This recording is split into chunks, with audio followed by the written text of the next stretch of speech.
Guys, malapit nang maluto ang longganisa ko. Ayan.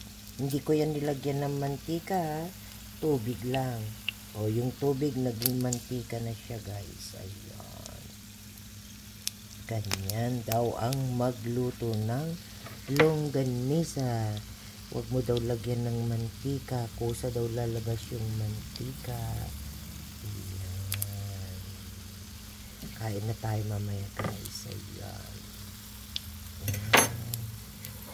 Ako lang ang kakain dyan. Yan. Ako lang ang kakain. Hindi ko makain yan si Mr. Kelo.